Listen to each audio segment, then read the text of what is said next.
Hello and welcome to my podcast. Do me a favor, subscribe to the John Keim Report. Wherever you get your podcast you're watching on YouTube, hit that like button, hit that subscribe button.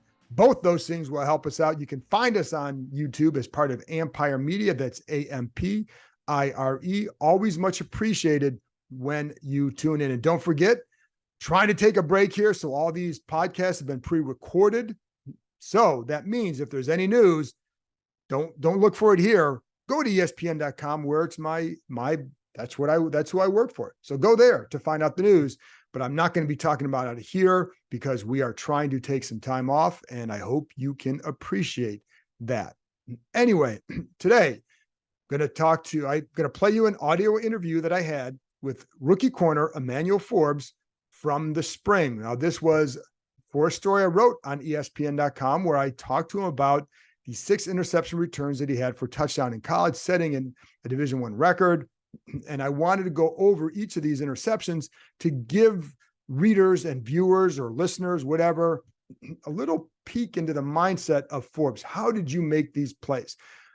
There's a combination of factors here, folks. Yes, sometimes there were some lucky tips.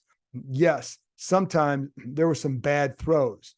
There are some bad quarterbacks you're going to face. But you know who else faces those things? Every other quarterback in Division I football. You're not facing you're the top quarterback every week. So every cornerback is going to face a lot of those situations. They weren't making these plays. Forbes was, and he did it consistently. He had 14 interceptions for his career there. That's a lot, folks. And he's doing it in the SEC where he's facing really good receivers most weeks. So, so it goes beyond that. So that's why I want to look at it. And, it's funny because I go back to when I had Fred Smoot on in the spring on the podcast, because before the draft, I knew how much he liked Forbes. Like, okay, Mississippi State guy, bring on Smoot. Let's talk about some of the corners in the draft, focusing on Forbes. So I wanted to go like, what is it why is Smoot so high on him? And I know that the Mississippi State ties help, but Fred's no dummy. Fred knows football and he studies this stuff. So I went back and watched some of Forbes's games to see what stood out to me and was, what was going on. With a couple things stood out. One, I'll get to the size in a minute, but he's smart. And I felt like he had great ball skills, and you could see it. And you could see when he would turn and find the ball and locate and all that, he was exceptional at that. And I thought he was very smart because you could tell that sometimes it was a matter of positioning. It was anticipating routes. That's a big thing. And then he was not just, it's funny because some people think he gambles. He doesn't gamble. He's an aggressive player. So the Kentucky interception, for example, is one that we talk about where we return for touchdown, is a great example because it was a play that it was a situation, or the formation was taught to them earlier in the week, like one time, and he remembered it when he saw it. And it was slightly different than how that was communicated to them because they changed it up a little bit. But when he saw the opening, he went for it. And that's how you get the pick sixes. That's how you get the big plays. And it's why Washington wanted to draft him. So those plays are why that guy is here. Now, when I interviewed him, a couple of things that stood out. First of all, he's a very polite young man. But secondly, he is very skinny. And that obviously jumps out when you see him in person and when you see him on the field. He's very skinny. But what you find with a guy like that, he's found ways to make that work. And I think that's the important thing is, yes, he's got that issue, the size issue. How do you overcome it? And I think he's certainly done a great job of that by anticipating, by being smart, by the study habits, et cetera. So the other thing I learned during this interview is what a good high school athlete he was. I knew that he played baseball, but told me he was throwing like 94 miles an hour, had some elbow issues, which is why he didn't pursue that in college at all. But he, and you look at him, he could be a really good, he's got that lankiness that you like in a pitcher, but he was really good in that and just a good position player as well. And I think those skills help as a defensive back locating the ball. It's not, when Deshaun Jackson was here, I remember writing a story about why is this guy so good getting the ball down the field, right? And part of that went back to his high school baseball days. He too could have tried to go pro in baseball, and he was a good outfielder. And so it helps you locate the ball. Now, Forbes was not an outfielder, he was an infielder, but I still think some of those skills translate. And I think the better you are in one sport, the more it can help you in another as well. And I think he's he's an example, another example of that. Anyways, then watching him in the spring, you saw the skills on the field. He was always around the ball, and he has a really good ability to turn and get out of his breaks quickly. And there were a couple of times, and I mentioned this on the podcast before, but there was, and I talked about this with Brent Vesselmeyer in the previous last week on the podcast. There's a play in practice where you see him, the receiver cuts to the outside and an out, and he gets turned around, but in turning around, he didn't lose any ground. And to me, that's kind of amazing. And he ended up being able to break up the pass because of it. The throw wasn't exactly late on the play either. So it was because of his ability to turn, get back in, and quickness out of the break. That kind of stuff really helps. And then I think he's going to start. I think what he'll have to learn is how to use his length. And I think he started to see that during the spring. And I've told you this before. And again, with Brent Vesselmeyer told you last week, there were a couple examples where he got bodied by tight ends on some routes. And Benjamin St. Just and Kendall Fuller talked to him about it, like, you can't let these guys do that. So how do you get around it? Well, use your length, attack aside, use your length. And the next practice we saw him, he did that. Now they were against receivers that time, but he still heeded the advice and was able to attack aside rather than just letting a guy like Terry McLaurin just kind of out physical him for the ball. So will that happen every time? No, because these players are really good. That will be, sometimes it's going to happen. He's going to get, just like Darrell Green sometimes lost to Michael Irvin because of his height. But I'm going to take that guy more often than not. And I think with Forbes, I think that's what they'll find. So, it'd be interesting to see how he overcomes it, but he's overcome it for his entire life. So it's not like it's new for him, but this is, of course, a different level, but again, durability. So it's there. But what I liked again are the ball skills, always around the ball. Now, the thing I'm going to wonder too, is he is aggressive. So what are they going to throw at him to have him bite, or to have him maybe use that aggressiveness against him? We've seen it with other corners who are that aggressive, right? Those out and ups, the slant and goes, those kind of things. That's the stuff that they're going to test him on, because I would too, wouldn't you? If a guy's aggressive with it. But the more he plays, the more he's going to understand how they're trying to attack him and when, and just, you can get a feel for things, et cetera. And then can you recover with that? And I think that's where the length can help him, that if you recover, he has good speed, you recover with the length, then it makes it a little bit harder to complete the throw. So that's just one of the things he'll have to guard against. And I am curious to see how defenses attack him in the run game as well, how they try to involve him. But all he has to do is, if he can't do anything else, this is what coaches tell me, if he can't do anything else, funnel the play back to the inside. Do your job and do that. He doesn't have to necessarily make the play, but funnel it back to the guys who get paid to make that play. And I think that's one of the things that I noticed on film, and sometimes even out in the spring. We'll see when the pads are on, but on film, you would see him get up to a spot quick and maybe beat a guy to the spot. So maybe get there before the guard can turn around on a screen or whatever, or get up there on a receiver screen. So maybe you beat the guy trying to make the block, or maybe you get there in the backfield quick enough that you force him to cut too soon into some trouble. Those are the kind of things that he can do to mitigate that size issue. Anyways, so stay tuned for that. I wanted to play with that. Again, it's an audio interview, but I still wanted to play it for you because I think you can learn something from him and get a feel for who he is as a player. Now, before I get to that, and I told you last time on the last episode, I talked about a couple of desserts that I like to grill. This is grilling season, and I haven't done this in a while. I used to have people on all the time to talk about barbecuing. So shout out to guys like Tailgate Ted, who used to come on a lot, Chef Mel. I had other people coming on to talk about some barbecue stuff because I like it, and it is a season. So today, one of the things I really enjoy making is pork belly. Now, everybody's got their own way to do it, and there are a lot of ways that you can do it and do it well. I've done pork belly burn ends. Those are fantastic. I've done crispy pork belly by cooking it in the oven and then finishing in the broiler, and it's really, really good and crispy, and it's great. So the last time I made it a couple of weeks ago, took a 5.5 pound pork belly, cut it in half to shorten the cook time, and just did it in the smoker and finished on the grill. What I like to do a mixture. I did a mixture of apple juice, some brown sugar, inject it, let it soak in there, and then put it on the smoker at about 225 to 250. And I say in that range because I have an offset smoker and it takes a lot of work to maintain that temperature. But I got it in that range. and used apple chunks for the wood. Like I love apple with the pork, and smoke it for 3 hours. And I forgot to tell you, before I put it on there, you cut it in half, and I scored the fatty part. Now I trimmed off some of the fat to get it down to, about a 1/4 inch or so, but I also trimmed, I also scored the fat, the backside with the fat. You just, basically make big X's in there. So that way, when I put the Dizzy Pig, yes, it was Dizzy Pig, their Dizzy Dust, put that rub on so it can soak into the meat a little bit, get away from the fat and into the meat. And then, obviously put the rub on both sides, etc. So that's rub I use. Sometimes I make my own, but that's what I use on this one. Smoke it it was approximately 3 hours. So I wanted to get it to in that 195 range or so. And then take it, and I would also occasionally spritz it with some apple juice to get some more flavor on there. I'm very big on building the flavor profile. So you get the flavor from the injection, from the rub, from the smoke, from the little spritz of the apple juice. And then when it was around 195, I put it on the grill and I seared it.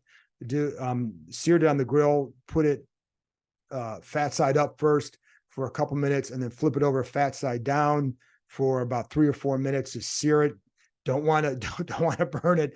You want to make sure that it's not burned, that it is seared, and then take it off. And then I finish it with like this orange glaze and put that on there. And it was terrific. And I love the pork belly. And then off that, we had some leftover. So I'm doing pork belly sandwiches for a couple days. And with that, I would do, you crisp the bun, get either brioche bun or with potato roll, whatever, which one of those, get a good bun. And then I would take some coleslaw and put like a little bit of a ginger mix in the coleslaw, mix it up, put that on top. And then also make a sriracha and mayo combo and put that on there. I'm not a huge mayo guy, but for something like this, with the sriracha, it's acceptable. So that was fantastic. Get a little bit of crunch from the coleslaw, the flavor from the pork belly mixed with the sriracha mayo, just really good. So anyway, there you go. That's my other barbecue one. Hope that keeps you satisfied. Now, I whet your appetite. Here you go. Here's my conversation with Washington Commanders rookie corner, Emmanuel Forbes. The adventure park is ziplining through the trees. It's climbing from platform to platform. It's even an axe throwing competition with your friends. But what the adventure park really is opportunity. Reconnecting with friends and family, accomplishing a challenge, and making lasting memories. So book your visit today and choose your own adventure. The first one is the Texas A&M, the blitz. Uh-huh. So what do you remember? Because you're blitzing from the opposite side. Corner blitz, corner blitz man coverage, and I just so happened he threw the ball, and then I seen it, like I guess it hit off somebody's hip, and I just see the ball flying in that sky, and I was like, off in to catch it, caught it, made the quarterback miss, and just went and scored on it. When you get that, like, you kind of like, oh my God. Yeah, that play I was like, because that's. People say that's pretty lucky, but I was just ball fell in my hand. I want to score. I mean, but you're also aware because if you don't turn around to find it, right? I mean, that's part of it. Yeah. So So okay, the second one against Missouri, there was a throw. It was do you remember that one? Yes. So it was in zone coverage, and they tried to hollow us to the boundary, and I kind of baited them, act like I was going to go to the short one. Then I popped out to the deep seven route, the deep corner, and I just picked it. Turned around and just went in to score. Made the quarterback, a couple of linemen miss, went to score. How did you bait him? Why did you try to bait him on that one? Had something been going on in that game that you wanted to do that? Yeah, I've been letting them like bang the flat route a couple times, and they should know I act like I was going to commit to it, and he was waiting on me to do that. Then he threw it to the 7 route, and I went in and intercepted. Did you know you could get him by doing that? I mean, did you have a feeling? Yeah, I had a feeling. We literally went to the sideline to drive, and he was like, "This because it's the way every team tried to do to us at Mississippi State, hollow us to the boundary." He was just like, "Do this right here," and then it'll work, and it worked.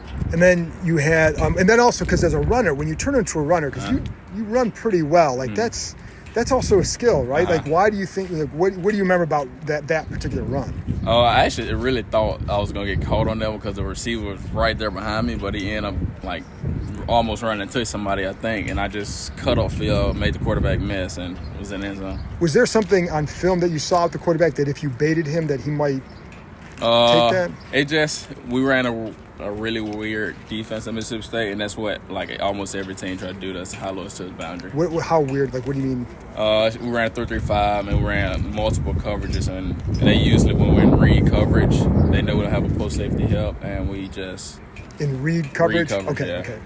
And then the other one is against Tulsa. That was a downfield throw, long run. It was at cover 3. Well, it was at Scott. Well, cover 3, and it wasn't even. It was the number 2. He acted like he ran out. My man ran a post, number 1 ran a post, and the safety actually supposed to have been on the out and up, but he let him go, and I seen the ball in the air, and I flipped my hips and went intercepted and took it. So, but you're in that, like, how are you, why do you look for the ball in that? If you're in... because well, I guess it's a zone, so yes, okay. It's a zone. I forgot that it was a zone, so yes. So, zone of course coverage, you're going so my eye was on the quarterback the whole time, on my man, and just made a play on the ball, and... It's a long run. A long cold run. That game was really cold. Really? Yeah, it was really, really cold. Does that make it harder for you when you're like, because your body loose to run that far? Your body's still far already from the coldness, but it was just, I had to open up and I cut it across field. And it actually was a flag on the play. I thought they were going to get a call back, but it was on the offense, so yeah. When do you know you have it? Like when you get it, because you were coming up the right sideline, you have to cut back to the middle. When do you know you have it? Once I passed that 1-0 lineman, I knew there wasn't nobody else around me, so I actually just kind of jogged into the end zone. Do you ever feel like anybody can catch you from behind? I mean, do you know, like, once you get out there, are you done, or? I feel like, I would say I haven't been caught from behind a lot of times. I didn't think so. I don't think I have, but okay. I know I have once, but not recently. So then the next one was Texas A&M. Mm-hmm. So you're playing, he's cutting out, he throws to the inside. Oh, so it was in an all-out blitz. It's literally, if you don't have a man to cover, you're blitzing. So I'm knowing the ball got to come out fast. It's something we put in that week. And I'm playing off, and I flat-footed, and he ran out. And the ball was kind of thrown a little late, but that's not my problem. So I just played through hands, and I don't know how I stayed in bounds on that play, but I did and went and scored. Because also on the play, because that ball, even though the throw's inside, you still got to react to catch that too. Yeah, I literally punched it up with my hands, then caught it and managed to stay in bound. And I actually came to the sideline. It was like, "Are you in?" I was like, "No, I definitely stepped out." Really? Yeah, but apparently I didn't step out, and so they never. So did you ever see a replay? Yeah, they reviewed it and everything, and I was in. Okay, so you were definitely in. Yeah, I was definitely in. Okay, it wasn't one of those sometimes it was college officials you never know. By a couple centimeters, honestly. So. Okay, and then the next one I think is what Eric Stokes said. You guys got to go watch the Kentucky one, and most of us had already seen that. So walk through that one. We was down by 10 that game, fourth quarter. It was 4th and 1, and my guy was off the ball. They ran this play twice, and my coach actually showed me this exact play the beginning of the week, and somehow 2-point conversion play. Yeah, somehow it stuck in my head, and I looked at the formation and realized what they was trying to do. Then once he went in motion, it was just like, let's either I'm gonna make the tackle and give offense at the ball, or I can try to make a play on the ball and go score with it. And I just took a chance and went and picked it, and But because you jumped just a little bit, right with this, I think right at the snap, right before the snap. So how did you time it up to make sure? Because if you jump too soon, he wasn't gonna throw it. So I it kind of worked out perfectly because I acted like I didn't know what was going on. Then next, I seen him cock his shoulder. And I just took off fast as I can, and it hit me right in my hands, right in my gut actually. But when it scored, that's got is that the one that stands out for you the most? That was a really that one, or the Texas A&M one. That was probably one of my best ones, I think. Well, because with that one, and I talked to your coach, and he's like, because of exactly what you said, because he had talked about that at the beginning of the week, and he's like, they kind of got to that formation a little bit differently, but you remembered, and that's why he was excited. It just shows my intelligence on the field. I can realize things like that in formations and from things you showed me maybe a week or 2 weeks ago, and it just it just happened like that. And then the last one was East Tennessee State. That's the ball pops up. Okay, that was a pretty lucky one. I'm not gonna lie, that was pretty lucky because. Well, you got to get a yeah, gift. they got to be perfect. I'm not perfect. They just but he ran a slant on me and I got on my back pedal too quick and I was gonna come up and make the tackle, but somehow the ball popped up off his foot and was just in the air and I caught it, hit a nasty spin move that came back from my high school skill. So that's what I was telling my friends on the side. My teammates was like, yeah, that's y'all seen the skills just then. But yeah, I made a spin move and just took off and went and scored on that one. That was my last one. And that's the record. Yeah, that was the record. So what did that mean to you? It meant a lot, honestly, knowing that my name is in the record books and knowing that having nobody broke that record for like a while, I think. So it meant a lot to me and all my family was there. It was my last game in Starkville, actually. Also. Oh, really? Yeah, that was the last home game. So it just meant a lot to me. How did you keep all those balls? Or yes, I usually keep the balls that intercept them, but I got that one actually like painted and says a record breaker and all that one. So it was. Oh, really? Do you have that at home? Yes, at home. Do you have a picture of that? I can get one. Could you get one for me? Yeah. Okay, good. I'll go through Jared and just ask him. But yeah, they'd love to run it with that. They'd eat that crap up. Yeah, I can get one. But that would be cool. So, but again, like, what does it mean to have that? I mean, that's an awesome record, especially for D-back. That's what you're out there for. Yeah. So, what does it mean? It means a lot, honestly, knowing that, not a lot of defensive backs know how to pick the ball off, honestly, a lot. But to be able to pick it off and go score, it's just a different skill that you don't see regularly. And it's just something I take a lot of, like, pride in. And it's something I like to do, honestly. But it's also, I covered, there was a defensive backs coach here who played in the league, and he said there's some guys who come back to the sidelines like, oh, coach, I saw this and I just, next time I'm going to react this way. He goes, and other guys just do it. Yeah. So you just go do it. Why is that? Like, why do you think that you're so adept in that area? I would say I don't hesitate. That's something that my cornerback coach, Darcel Macbeth, engraved in me since I was a freshman. Never hesitate. You'll never be able to make a play if you hesitate. And it's just something I try to, you would never be able to make a play if you hesitate. Then you can see on film and be like, yeah, I can do this. But until you're in that moment and in them shoes, you just got to have the guts and just know, you just got to do it. Don't hesitate. Did you ever hesitate where you missed one because of it? Or it's some plays that I have hesitated, and I have missed a lot of interceptions in college. I'm not going to lie, but it's something that I wished I can get back. And it's just something okay, next time. I'm not going to beat myself up about it, but I just know, next time. How close were you? I didn't see all 14 picks. So how many other ones were you close to scoring on?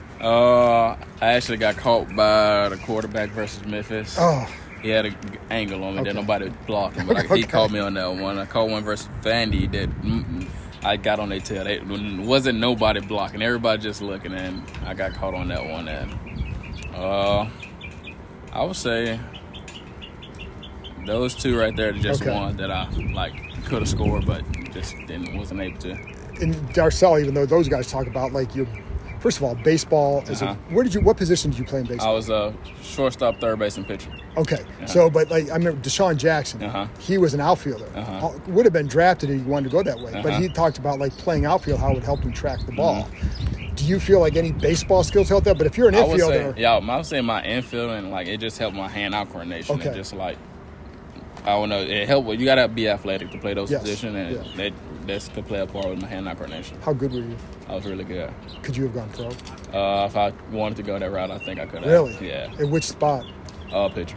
Okay, you got that lanky stuff. I was 94 off the mound. So. Really? Yeah. All right, that's pretty good. So, but yeah, I was just, so the last thing then, also the receiver skills. Yeah. When you get the ball in your hand, does your mindset change? Yeah, I was actually recruited as a receiver. Most of my offers were receiver offers, so I was pretty good, I would say, in that position. But it just when I got the ball in my hand, I feel like I'm the most explosive person that was in college football with balls in my hand. Honestly, I think that was proven. Thank you, man. I appreciate it. Yes, sir, thank you.